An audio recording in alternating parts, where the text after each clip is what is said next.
सत्य, इसके बगैर चलोगे तो ठोकर जरूर खाओगे। इसे साथ नहीं ले चलोगे तो जिंदगी में धोखा जरूर खाओगे।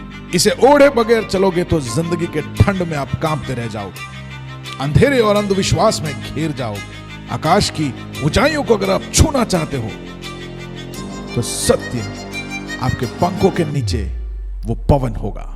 सत्य क्या है? अगर बाइबल कहता है कि आकाश और पृथ्वी टल जाएगा लेकिन ये वचन टलेगा नहीं। अरे क्यों बाइबल पे ही विश्वास करें? क्या और कुछ सत्य नहीं है? ये सवाल आपके दिमाग में घूमता हो। नोहा, अब्राहम, डेविड, यार सब मन घड़त कहानियां जैसा लग रहा है। यार बाइबल में लोगों का इतना सारा उम्र कैसे हो सकता है? बाइबल के अंदर दर्शाए गए परमेश्वर के बारे में लोगों को बहुत सारी गलतफहमियां। Why there is so much of violence, genocide, prejudice, injustice in the Bible? एक बात बताओ, ईश्वर फादर है, सन है कि होली स्पिरिट है? ईश्वर का सीन समझ और उसकी योजनाओं को हम लोग समझने में असमर्थ रहते हैं। कमारी में से जन्म लिया है, मजाक है क्या? कौन फिर से आने वाला है? यीशु? तो आइए मिलकर खोजते हैं ऐसे ही हमें कई बार उलझाने वाले सवालों को और उनके बाइबल से जवाबों को सुनने के लिए एक नई श्रृंखला जो सनातन सत्य को आप तक पहुंचाने के लिए शुरू होने जा रही है, सत्य की लहर।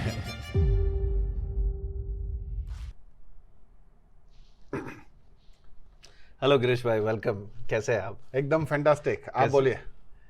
All fine at home? All मस्त। Alright, good. काम कैसे चल रहा है?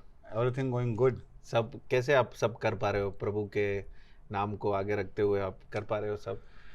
कर रहा हूँ, कोशिश कर रहा हूँ। काफ़ी सारे प्रैक्टिकली लाइफ में अप्लाई करने का कोशिश कर रहा हूँ।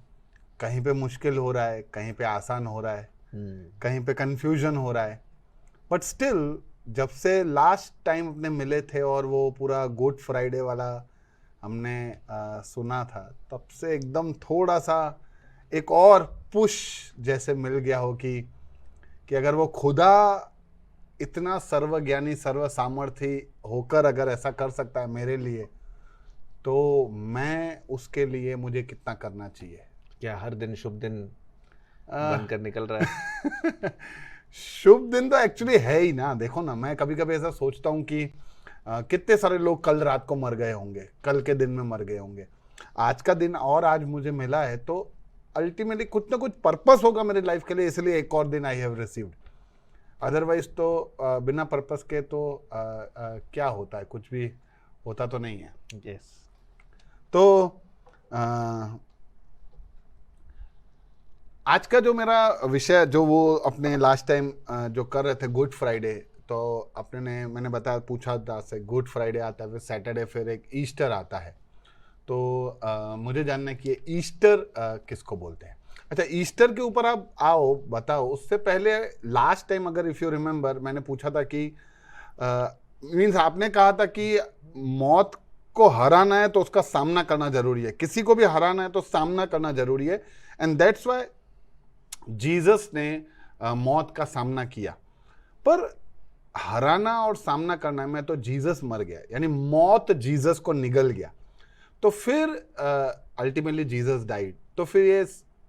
तो ये फिर कैसे सही साबित हुआ?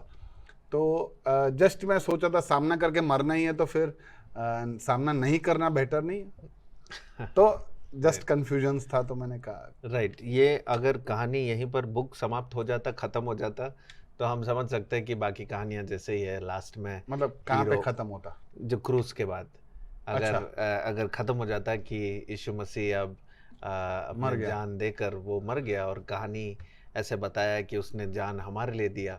किसको पता उसने हमारे लिए दिया या उसको खुद वो मारा गया, कुछ भी हो, पर उसने जो कहानी बनाया, ठीक है, हम विश्वास करते हैं।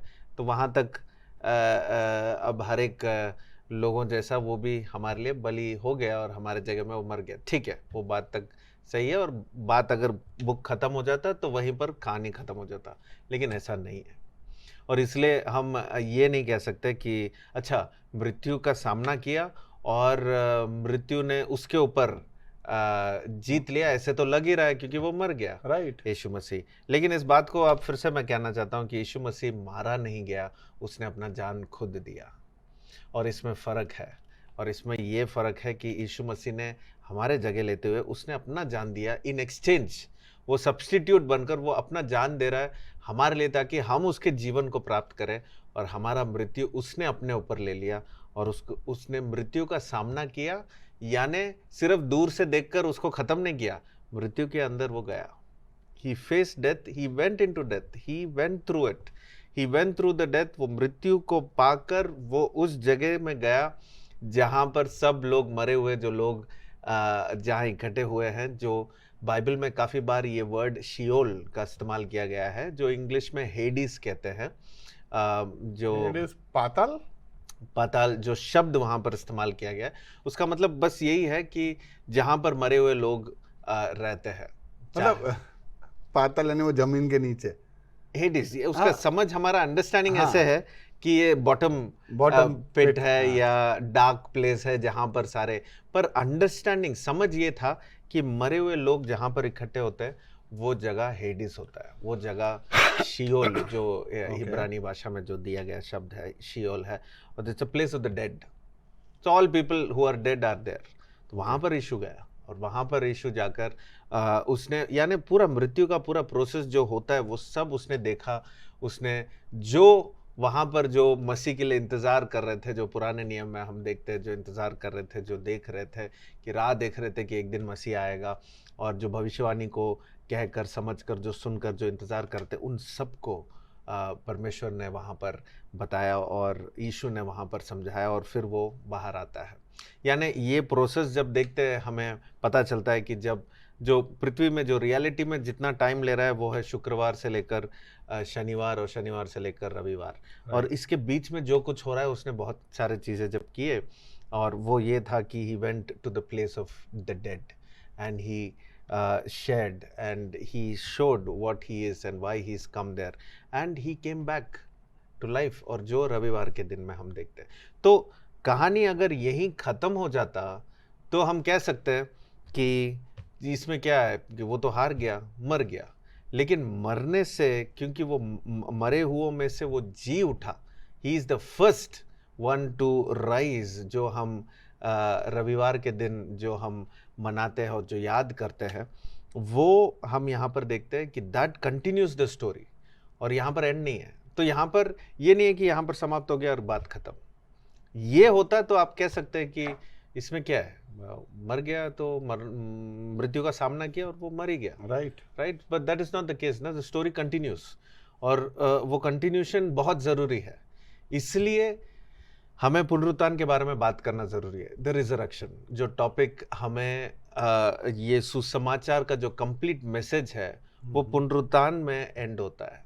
जब अगर हम पुनरुत्थान के बारे में बात नहीं करेंगे, यानी जो मरे हुओं में से जो जी उठा, अगर उसके बारे में बात नहीं करेंगे तो ये मृत्यु भी व्यर्थ हो जाएगा, क्योंकि सब लोग मर रहे हैं दुनिया में, राइट। और यीशु में क्या फ़र्क है? अगर सब लोग मर ही रहे हैं, जो अच्छे लोग हैं, जो मानते हैं कि ये हमारा ये हमें बचाएगा और ये हमारे लिए कुछ करेगा, अगर सब लोग मरे, इतिहास में सब लोग मरे, लेकिन यीशु में उनके साथ क्या फ़र्क है कि वो पुनरुत्थान उसने पाया, यानी वो जी उठा मरे हुओं में से। तो he became the first example to show us कि हमारे पास मृत्यु, ये जीवन के बाद, मृत्यु के बाद एक नया जीवन है जो हम सब के लिए परमेश्वर ने रखा है। ओके, तो फिर ईस्टर किसको कहते हैं? ईस्टर ही पुनरुत्थान का दिन है, और इसलिए एक दूसरा शब्द है ईस्टर। और ईस्टर जो शब्द है ये तो एक जोड़ा हुआ शब्द है, जो नॉर्मल जो लोग इस दुनिया में उस ज़माने में जहाँ पर जब ये नाम दिया गया था, ये एक फर्टिलिटी का अंडरस्टैंडिंग है। जैसे एक अंडे में से बाहर जैसे एक आता है, तो फिर अंडे में से जैसे जीवन बाहर आता है, तो उसको पुनरुत्थान के साथ जोड़ दिया गया है। इसलिए आप देखोगे ईस्टर एग्स और ये सब है, पर ईस्टर एग्स और यीशु मसीह का कोई कनेक्शन नहीं है। तो उसे अलग ही रखे, और उसे तो मैं अपने जीवन में तो मैं उसे देखता भी नहीं हूँ। हाँ, मैं स्वीट खरीद के खा लेता हूँ। स्वीट जो है वो तो स्वीट्स हम खरीद ही सकते हैं, लेकिन ये दिन ईस्टर एग्स हो, ये सब हो, ये और यीशु मसीह का कोई रिलेशन है ही नहीं। ओके आपने इसके बीच में ऐसा भी कहा कि यीशु मसीह मर गया और फिर जी उठा, पहला ऐसा था जी उठा। यस।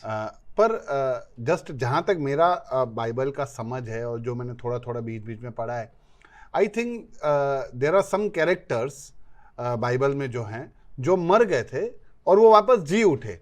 आई थिंक जो फेमस एक है लाजरस करके कोई है जो मर गया था और यीशु उसको 4 दिन के बाद जिलाता है।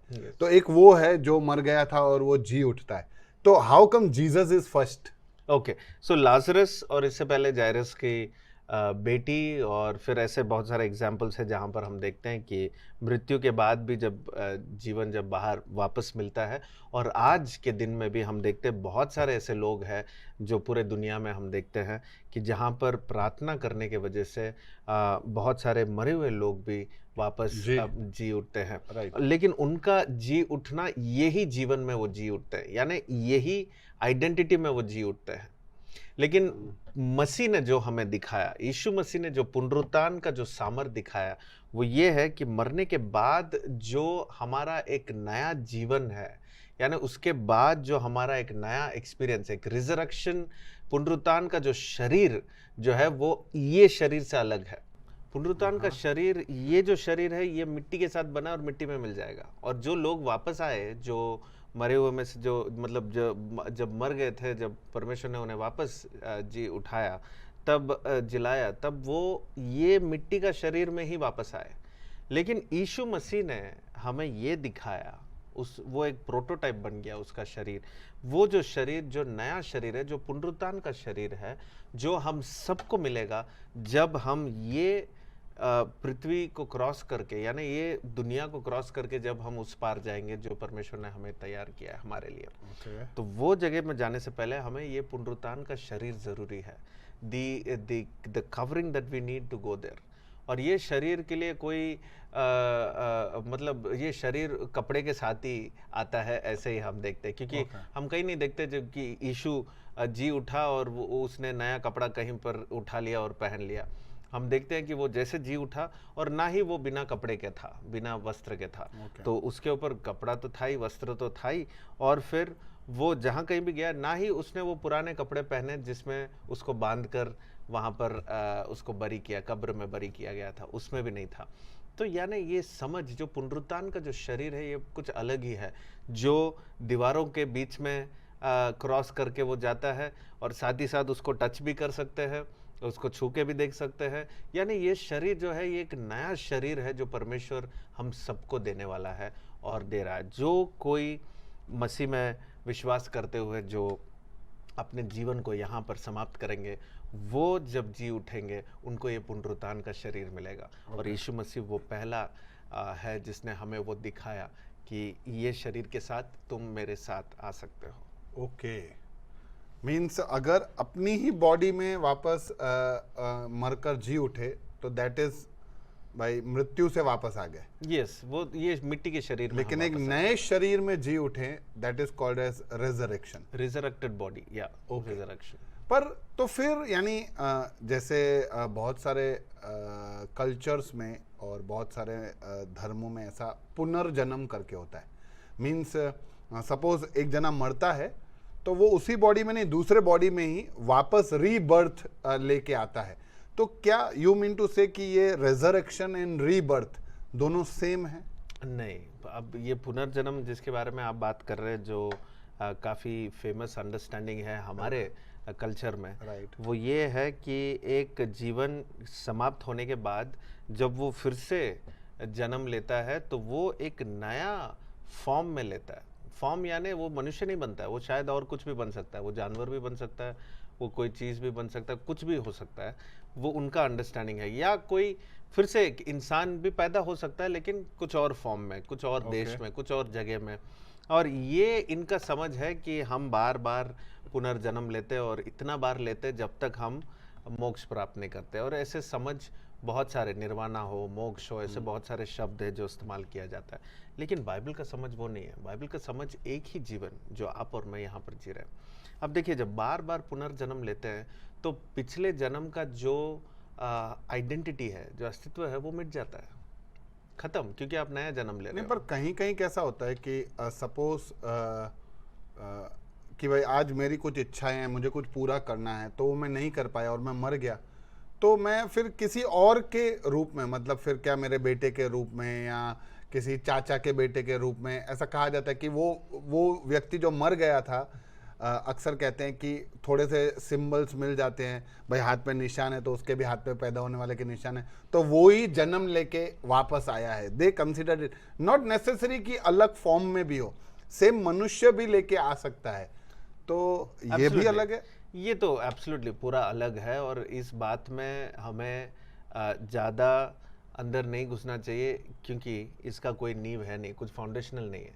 ये कहाँ जाता है और कहते हुए आए हैं, और आप जान सकते हैं कि एक परिवार में और एक जगह में क्या होता है, ऐसे बहुत सारे कोइंसिडेंसेस तो होते ही है। राइट। कि अगर इसके बाल ऐसे तो उसके बाल भी ऐसे है, तो अच्छा वही है, या ये ऐसे हंसता है तो वो भी ऐसा हंसता है, तो ये वही है, ये ऐसा रोता था या ये ऐसे बात करता था तो वो भी बात करता है, तो ये वही है।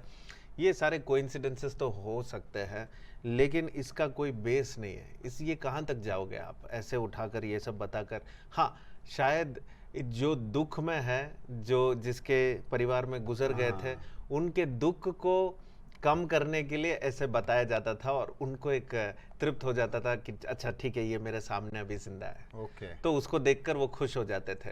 तो ये इस बात के लिए इतिहास में ऐसे बताया जाता था कि अच्छा ये फिर से जन्म ले लिया, देखो वो वहाँ पैदा हो गया, देखो वैसे ही करता है, देखो वैसे ही। तो ये बोल बोल कर लोगों को अच्छा लगता था कि ठीक है, वो मरा नहीं है, वो आज भी मेरे साथ है। तो कैसे भी एक परिवार में जब कोई गुजर जाता है तो हमारी ये इच्छा होती है कि हम उनको देखते रहे। और तब के ज़माने में तो फोटोग्राफी नहीं था, वीडियोग्राफी नहीं था, करेक्ट। तो उनको किसी भी रूप में किसी को देखना था। तो ये बहुत सारे ऐसे कहानियां बनाकर ये कनेक्ट कर कर ऐसे दिखा देते थे, देखो वही है। ओके। तो आज हमारे पास फोटोज है तो हम वो बात ही नहीं करते कि अच्छा वो फिर से आ रहा है कि नहीं आ रहा, क्योंकि हमारे पास फोटोग्राफी याद करने के लिए, वीडियोस है देखने के लिए जो गुजर जाते हैं, और सच्चाई है हमारे पास ये समझने के लिए कि कोई पुनर्जन्म लेता नहीं है, जन्म एक ही है, क्योंकि आइडेंटिटी एक ही है। अगर आपका आइडेंटिटी मिस हो रहा है तो आपने जीवन में इतना मुश्किल क्यों उठाया कि आपने ये किया, वो किया, न्याय के लिए खड़े रहे, पसीना बहाया, कमाया, ये सब किया, और आपका अस्तित्व खत्म, अब नया जन्म, अब नया और कहीं और कैसे, ये ऐसा नहीं हो सकता। अगर परमेश्वर ऐसा ही बना रहा है तो फिर आप इतना मुश्किल क्यों उठा रहे हैं? हम क्यों ये डिस्कस कर रहे हैं? चलिए ना, जब जाके खाना खा के सोते हैं अपने क्यों ये सब बात करें? क्योंकि हम हमारे जीवन को और बेहतर बनाना चाहते हैं, और जो दूसरों को हम सुनाएंगे तो उनके जीवन में भी हम एक बदलाव देखना चाहते हैं। तो ये इसलिए क्योंकि हमारा जीवन एक ही है, हमारा आइडेंटिटी एक ही है, वो कभी मिटता नहीं है। ओके। और यीशु मसीह ने वही दिखाया। वो मरने से पहले वो यीशु मसीह है, मरने के बाद जब वो पुनरुत्थान उसने पाया और उसने दिखाया कि ये पुनरुत्थान का शरीर जो है उसमें भी वो यीशु ही है। यानी ही उसको सब कुछ याद है जो आगे हुआ है। एब्सोल्युटली, इसलिए वो वापस जाता है और उसने अपने आप को 500 लोगों के सामने अपने आप को दिखाया, यानी 500 लोग गवाही बने, ऐसे बाइबल में लिखा है। पुनरुत्थान के शरीर को देखकर 500 लोग आगे उन्होंने यीशु को देखा। तो ये क्या है, जब एक एविडेंस के रूप में हम पूछते हैं कि कैसे पता आपको कि यीशु मसीह फिर से जी उठा, और हम कैसे, हम आज तो प्रूव नहीं कर सकते, क्योंकि हमारे पास ना ही वो शरीर है, कब्र खाली है। एक ही कब्र जो पूरे दुनिया में खाली है वो हमारा यीशु मसीह का है। ऐसा कोई भी कब्र नहीं कि कोई मर गया और उसका कब्र खाली हो। उसके कब्र को और मनाया जाता है, उसके शरीर, उसके जो शरीर, जो भाग है, वो सब उसको बहुत जाकर उसको मानते हैं, उधर भी जाके प्रार्थना करते हैं। इतना ही नहीं, कोई भी मनुष्य, अगर कोई अच्छा व्यक्ति हो और जो गुजर गए, उनके पास जाके प्रार्थना भी करते हैं लोग। और ये तो हमारा परमेश्वर है, लेकिन इसका कब्र खाली है। और ये कब्र खाली ये बताता है कि हमारे पास ये जो नया जीवन जो हमें मिलेगा, कि लाइफ जो है वो यहाँ समाप्त नहीं होता है। हम बस यहाँ आंख बंद करते हैं। हमारा यहाँ पर एक ऐसा एक समय है जहाँ पर हम अपने आंख को बंद करते हैं, अपने आंख को खोल कर देखते हैं तो हमारा एक नया पुनरुत्थान का शरीर हमें मिल जाता है। तो ये समझ हमें यीशु ने ही दिया, और ये समझ के बिना सुसमाचार है ही नहीं। बाइबल, पूरा बाइबल में जो हमें समझाया मनुष्य के बारे में, ये सब व्यर्थ हो जाएगा अगर ये पुनरुत्थान का समझ हमारे अंदर नहीं आएगा। तो ये पुनरुत्थान, ये this is the main completion of the gospel, और इसके बिना आप कोई भी सुसमाचार किसी को भी सुना नहीं सकते। ऐसा क्या खास है यार, पुनरुत्थान से ही सब कुछ सही साबित होगा ऐसा? तो मतलब फिर आज तक, क्योंकि ऐसा स्टोरी पुनरुत्थान के बारे में मैंने किसी के बारे में नहीं सुना है, एंड ओनली आपसे सुन रहा हूँ आज कि भाई Jesus is the only one who is claiming कि मैं पुनरुत्थान हुआ हूँ। तो मतलब that is a big claim I would say, कि ये तो बहुत बड़ा घोषणा है कि जो किया जा रहा है। तो ऐसा क्या खासियत है पुनरुत्थान में जो आप ऐसा कह रहे हैं कि पूरा बाइबल नल एंड वॉइड हो जाए अगर पुनरुत्थान नहीं हो तो? देखिए, अब यही मैं एविडेंस के रूप में ये कहना चाहता हूँ कि हम कैसे माने, हम कैसे जाने कि यीशु मसीह ने वो मरे हुए में से जी उठा और फिर आज उसने कह दिया, तो हम कैसे माने? हमने उसको देखा नहीं, हमने उससे सुना नहीं, तो ये कैसे जान सकते? तो एविडेंस प्रूव तो हम आज नहीं कर सकते। जैसे मैंने कहा कि उसका कब्र खाली है और उसका शरीर तो मिल नहीं सकता, और वो भी नहीं मिल सकता शारीरिक रीति से, तो फिर हम कैसे प्रूव करें? अगर कहीं पर किसी जगह में, किसी शहर में, कोई नगर में अगर किसी का मृत्यु हो जाता है, तो वो उस दिन में, उस जगह में अगर वो हुआ है, तो उसे प्रूव कैसे करें कि उसका हत्या हुआ है या उसका मर्डर हुआ है? तो वो कोर्ट में जाते हैं, वो केस लगाते हैं। तो केस में वहाँ पर जो लीगली जो पूछा जाता है और जो हिस्टोरिकल एविडेंस लिया जाता है कि अच्छा, इस समय में, इस जगह में, इस दिन में इसके परिवार या इसके लोग या ये कहाँ था, इसका फोन कहाँ पर था, नेटवर्क कहाँ पर था, क्या बातचीत हुआ, इससे पहले किससे बात किया, उसके बाद क्या हो रहा था। तो ये सारे एविडेंस कलेक्ट किया जाता है, ठीक है। और ये हिस्टोरिकल एविडेंस जो है यहाँ पर गवाही ढूंढते हैं कि कौन, किसी ने अगर कुछ देखा हो, शायद उस संभव को देखा हो या उसके बाद अगर किसी को जाते हुए, आते हुए देखा हो, तो कहाँ पर किसी को भी कनेक्टेड, अगर कोई भी, किसी ने भी गवाही दिया, तो उनके बात को यहाँ पर सुनाया जाता है।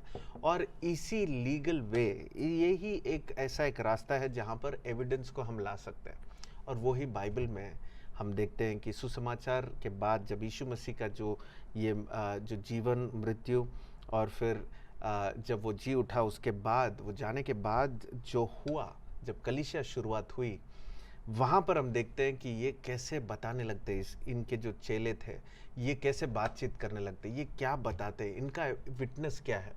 क्योंकि ये सारे जो चेले थे, ये सारे आई विटनेसेस थे। इन्होंने अपने आंखों से देखा ये नया पुनरुत्थान का शरीर, और इन्होंने पहचाना कि ये कैसा दिखता है, इसने क्या बोला, इसने क्या करने बोला, आगे क्या करना चाहिए, क्या और किन चीज़ों के लिए इंतज़ार करना है और कैसे आगे बढ़ना है। ये सब यीशु मसीह उन सब से मिलकर वो बताकर वो गया। पर ये सब ने कोई स्कीम और प्लान किया हो तो? अगर स्कीम और प्लान करते तो वो एक ही जैसा करते, यानी हर जगह में अगर आप उनसे सुनते तो वो एक ही डायलॉग बोलते हैं। लेकिन आप इनके गवाही को सुनेंगे तो सब के सब अलग अलग मेथड से वो अपने गवाही को सुना रहे, और सब के सब ने अपना जान भी दिया ये मैसेज को सुनाने के लिए। तो इस वजह से अगर आप देखेंगे कि किसी ने कहीं भी एक बाय मिस्टेक भी कहीं से ऐसे नहीं बताया कि नहीं सॉरी गलत हो गया, ये हमने प्लान किया था। सबके जीवन में, सबके गवाही में आप देखोगे, सबने जो कहा और जैसे वो कहते कहते वो स्प्रेड हुआ, और फिर पता चला, क्योंकि ये जो कहानी है ये सिर्फ 30 साल के अंदर जो हुआ, ये कहानी सिर्फ 30 साल का नहीं है।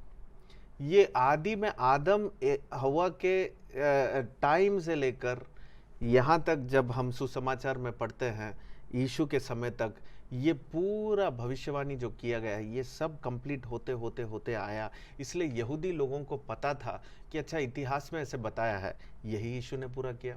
इतिहास में ऐसे बताया कि ये दाऊद का फैमिली से आएगा, तो दाऊद के फैमिली से ही था। इतिहास में ऐसे बताया कि ये जगह में मसीह पैदा होगा, अच्छा यीशु तो बेथलेहम में पैदा हुआ, ये तो बेथलेहम का नहीं है लेकिन बेथलेहम में पैदा हुआ।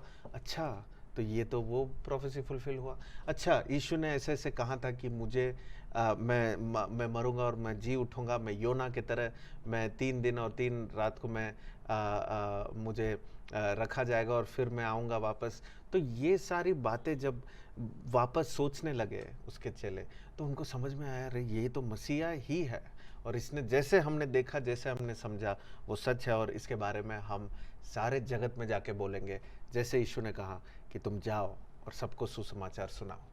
और ये सुसमाचार मनुष्य के लिए इसलिए ज़रूरी है क्योंकि हम फंसे हुए हैं, कुछ ना कुछ चीज़ में हम फंसे हुए हैं। सिर्फ पैसा हर कोई चीज़ ला नहीं सकता, खास करके जीवन नहीं ला सकता। राइट। कुछ सारे चीज़ें जीवन का, कुछ सारे चीज़ें ला सकता है, लेकिन जीवन अगर कोई दे सकता है तो वो सिर्फ परमेश्वर ही, और यीशु मसीह के द्वारा हमें वो मिला। और ये पुनरुत्थान ये समझाता है कि जो लोग यीशु में विश्वास करेंगे वो सिर्फ मरेंगे नहीं, वो जी उठेंगे। और ये जी उठना, ये पुनरुत्थान का जो शरीर और ये नया जीवन, इसके बारे में समझे बिना हमारा सुसमाचार पूरा नहीं होता। अगर सबको मरना ही है तो फिर क्या जीना? ठीक है, सब अच्छा करके जियो, लेकिन सिर्फ अच्छे काम करने के लिए यीशु मसीह नहीं मरा। सिर्फ अच्छे काम करने के लिए या मज़े लेने के लिए यीशु मसीह ने अपना जीवन नहीं दिया। उसने इसलिए दिया ताकि हम एक उदाहरण बनकर पूरे दुनिया को ये बता सके कि ये जीवन जो पाप से भरा हुआ है, जो अंधकार से भरा हुआ है, ये जीवन जीने के बाद, जीवन जीते हुए अगर हम इसे क्रॉस करें, यीशु मसीह पे विश्वास करते हुए, उसके उद्धार को प्राप्त करते हुए, अगर हम अंत तक खड़े रहेंगे मसीह के लिए, तो हमें ये नया जीवन मिलेगा और वो मसीह में होगा।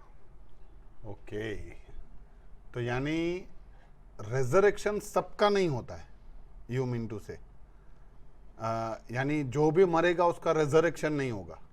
जो भी मरेगा उसका वो मतलब वो जी तो उठेगा, लेकिन उसका जगह अलग अलग होगा। अच्छा, या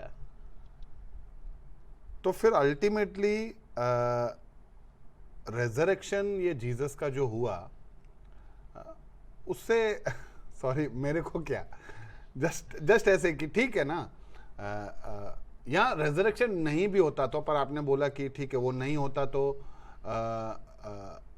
बहुत सारा, यानी ये सब जो हुआ है, यहाँ जो चेले विश्वास कर रहे थे, तो ये क्योंकि हुआ ही है ऐसा। पर मैं ऐसा सोच रहा हूँ, नहीं भी हुआ होता तो क्या फ़र्क, ठीक है चलो जीसस का रेजरेक्शन नहीं हुआ, क्योंकि इतने सारे लोग आए, इतने सारे अवतार आए, इतने सारे जो अपने आप को ईश्वर बोलते हैं वो आए, कोई रेजरेक्शन तो हुआ ही नहीं उनका, तो भी आज they have taken a place.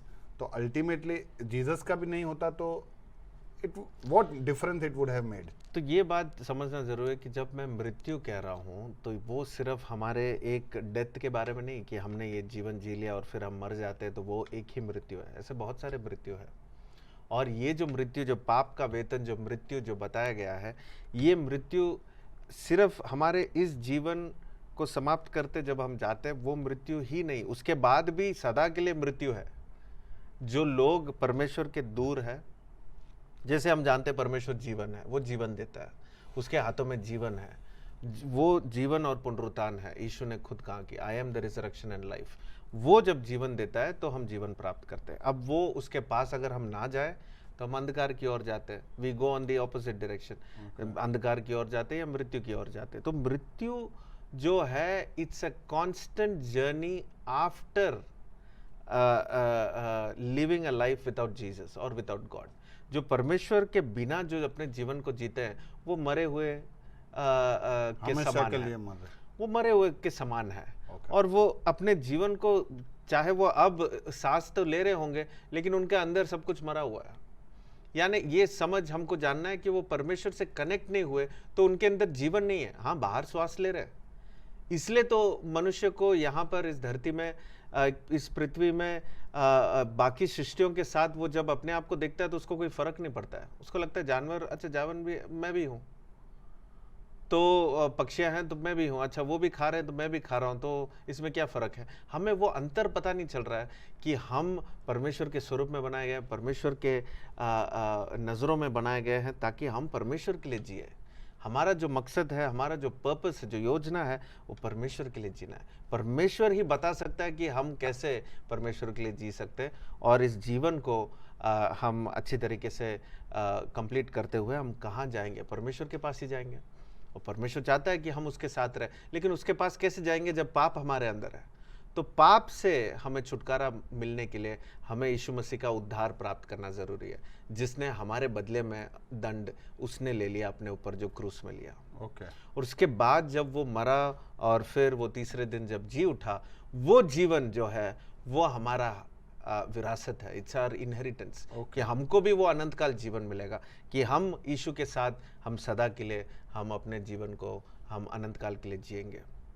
और जो विश्वास ना करे वो क्या होगा? वो सदा के लिए मृत्यु की ओर। और ये मृत्यु तो बहुत सारे अलग प्रकार से वर्णन किया गया है, जहाँ पर लोग जैसे यहाँ पर लिखा है बाइबल में, अगर हम थोड़े अध्याय थोड़े वचनों को पढ़ेंगे सुसमाचार में और आखिरी में, तो पता चलता है कि ऐसा एक जगह है जिसको हम नॉर्मली नर्क करके बोलते हैं, पर वैसे हेल करके एक वर्ड बाइबल में है नहीं। हेल करके तो नहीं है वर्ड। अच्छा। ये तो वर्ड हमारा अंडरस्टैंडिंग है इंग्लिश में कि अच्छा हेल मतलब दैट अल्टीमेट प्लेस जो परमेश्वर से दूर।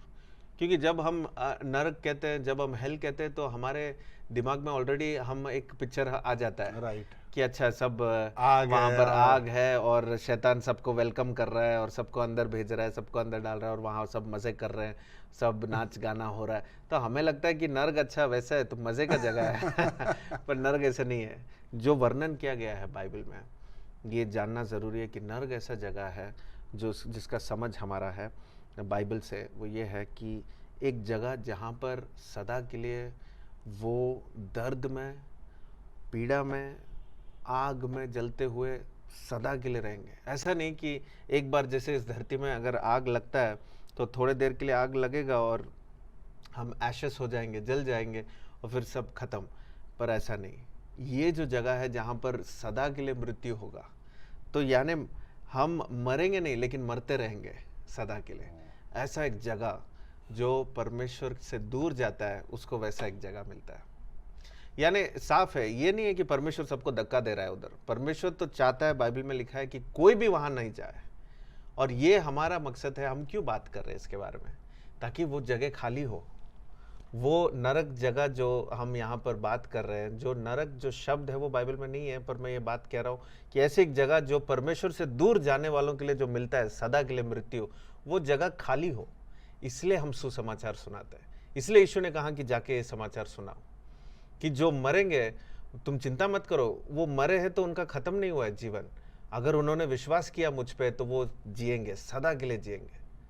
और इसलिए हम भी उस शुभ संदेश के साथ हम आगे अपने जीवन को बिताए कि जो हमसे पहले जो गुजर गए हैं उनसे हम ज़रूर मिलेंगे, क्योंकि उन्होंने मसीह में विश्वास किया और वो आगे गए। तो हम भी विश्वास करते हुए हम आगे जाएंगे, तो हम सदा के लिए एक साथ रहेंगे। और ये सब होगा क्योंकि जीसस जी उठा। क्योंकि जीसस जी उठा। और ऐसे इतिहास में कोई भी जी नहीं उठा, कोई भी आकर नहीं बोला कि देखो मैं वापस आ गया। शायद कोई मैजिशियंस कोई मैजिक तो किए होंगे कि आके कुछ मैजिक किया होगा कि पता है आपको, वो डब्बे में डालकर तलवार अंदर डालकर 40 तलवार डालकर वो पीसेस होते फिर ज्वाइन करके बाहर आते हैं। तो वो मैजिक तो यीशु ने नहीं किया। आप देखोगे यीशु के बारे में तो कोई भी सुसमाचार में कोई भी ऐसा मैजिक शो नहीं किया है जीसस ने। जो भी कुछ किया प्रॉपर अंडरस्टैंडिंग, लॉजिकली आप देख सकते हो कि जहाँ चंगाई हुआ, जहाँ छुटकारा प्राप्त किया। हाँ, ऐसे बहुत सारे असाधारण चीज़ हुए हैं जो हमारे समझ से बाहर है, लेकिन किया यीशु ने, हमें दिखाया कि ये हो सकता है। तुम भी विश्वास करोगे तुम भी कर सकते हो। इनफैक्ट यीशु ने ये कहा कि अगर तुम मुझ पर विश्वास करोगे, मैंने जो किया उससे भी तुम ज़्यादा गुना बढ़कर तुम कर सकते हो, क्योंकि अब मैं तुम्हारे अंदर हूँ। तुम मुझ पर विश्वास करोगे तो मैं तुम्हारे अंदर हूँ। बहुत डीप था और बहुत एक्साइटिंग भी था, अच्छा भी लगा, क्योंकि आई थिंक ये रिजरेक्शन ऑफ जीसस ही है जो उनको बाकी सबसे अलग कर देता है। Absolutely right, yes. तो भले समय हो गया, लेकिन एक आखिरी छोटा सा क्वेश्चन है, ये रिजरेक्शन ऑफ जीसस से हमें क्या फ़ायदा? यानी जैसे अभी आपने डिस्कस किया वो ही कि, या मैं उसको कैसे देखूं, मुझे कैसे देखना चाहिए? एक तो है हमें ये पता चल रहा है कि यीशु ने हमें दिखाया कि मनुष्य मरने के बाद वो कैसा दिखता है। अच्छा। वो कैसा होता है। तो वो सारे एक्सपीरियंस उसके चेलों ने जब किया, उसने आके बताया कि नहीं, वो शरीर में खा भी सकते हैं वो शरीर में, वो शरीर को छू भी सकता भी सकते है, हैं। वो शरीर दीवार के आर पार भी हो सकता है, क्रॉस भी हो सकता है। वो शरीर जो है एक जगह में से दूसरे जगह तुरंत जा भी सकता है, आ भी सकता है, क्योंकि यीशु ने ऐसा किया काफ़ी बार।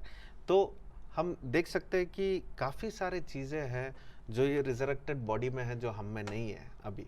ओके, तो हमारे लिए एक आशा है। हम काफी बार कहते हैं कि मृत्यु के बाद जीवन है, किसको क्या पता, किसने क्या देखा। ये एक साधारण लाइन है, सब बोलते हैं। लेकिन जो यीशु को जानते हैं, जिसने यीशु से जो यीशु के साथ जो मिले हैं, जिसने अपने जीवन में उसका अनुभव किया है, यानी यीशु के साथ कैसे मिले हैं, कैसे अनुभव किया है, आप इसी समय में आप अगर थोड़ा हमारी बातचीत के बाद अगर रुक के अगर आप प्रार्थना करेंगे, अगर बात करेंगे, प्रार्थना क्या है, बात करिए परमेश्वर से, यीशु से बात करिए और पूछिए कि यीशु अगर आप सच्चे हो और अगर आपने ये सब किया है तो आप मेरे जीवन में आओ, मेरे जीवन को मैं समर्पित करता हूँ, मेरे अंदर आओ और मेरे जीवन को इस्तेमाल करो। और मैं ये देखना चाहता हूँ कि आप कितने सच हो, क्योंकि लोग सब बात करते हैं कि यीशु एक हिस्टोरिकल फिगर है, हिस्ट्री में उसने इतना कुछ किया है, और आज हम सुन रहे हैं कि वो मरा, कब्र में डाला गया और वो जी भी उठा। अगर आप सच्ची में जी उठे तो आप कहाँ पर हो, अभी इसी समय में आकर बात करो। अगर कोई मुझसे पूछे कि क्या आप कैसे जानते हो कि यीशु जिंदा है, तो मैं तो यही कहूँगा कि मैं हर दिन मैं यीशु से बात करता हूँ, क्योंकि मैं जानता हूँ वो जिंदा है, कि मैं उससे बात करता हूँ। हाँ, इस शारीरिक आंखों से मैं नहीं देखता हूँ, लेकिन मैं जानता हूँ कि मैं उससे बात करता हूँ और वो मुझे जवाब भी देता है, वो मुझे उत्तर भी देता है। तो ये कोई मैजिकल एक समझ या एक ड्रीम लैंड या एक फिलॉसफी नहीं है, यहाँ तक सीमा नहीं करना, कोई केमिकल लोचा नहीं है, कोई ऐसे रिएक्शंस नहीं है, लेकिन ये एक सच्चाई है। और आज भी आप बात कर सकते हो मसीह के साथ, अगर आप चाहते हो तो आज इसी समय में, आज की रात में, आज के दिन में ही आप यीशु से बात कीजिए और आप देखेंगे कि यीशु आपसे बात करेगा। और ये सच्चाई, इसलिए मैं कह रहा हूँ कि ये सच्चाई, अगर वो जी नहीं उठता, अगर पुनरुत्थान नहीं होता, तो आप किससे बात करते आज?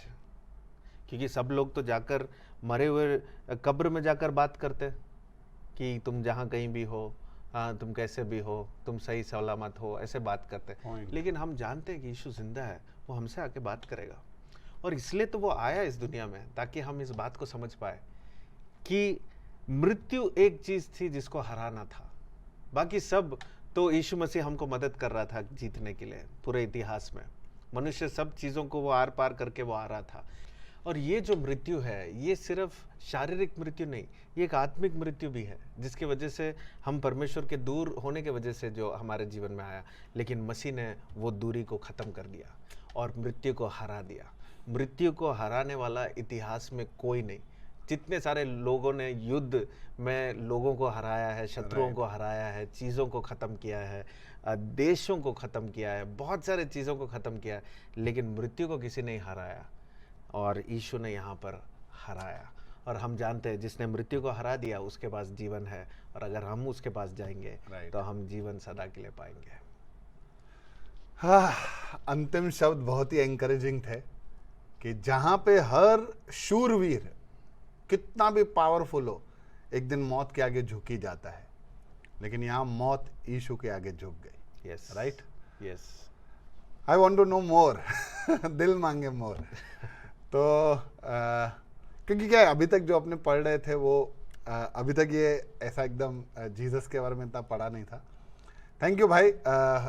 ये इतना सारा गुड फ्राइडे और ईस्टर का अंडरस्टैंडिंग कभी नहीं मिला था, एंड थैंक यू कि आपने इतना सब कुछ बताया। God bless. और भी कुछ सवाल होंगे तो मैं लेके आऊँगा। श्योर, मिलते हैं। God bless. ओके। सत्य, इसके बगैर चलोगे तो ठोकर जरूर खाओगे। इसे साथ नहीं ले चलोगे तो जिंदगी में धोखा जरूर खाओगे। इसे ओढ़े बगैर चलोगे तो जिंदगी के ठंड में आप कांपते रह जाओगे, अंधेरे और अंधविश्वास में घिर जाओगे। आकाश की ऊंचाइयों को अगर आप छूना चाहते हो तो सत्य आपके पंखों के नीचे वो पवन होगा।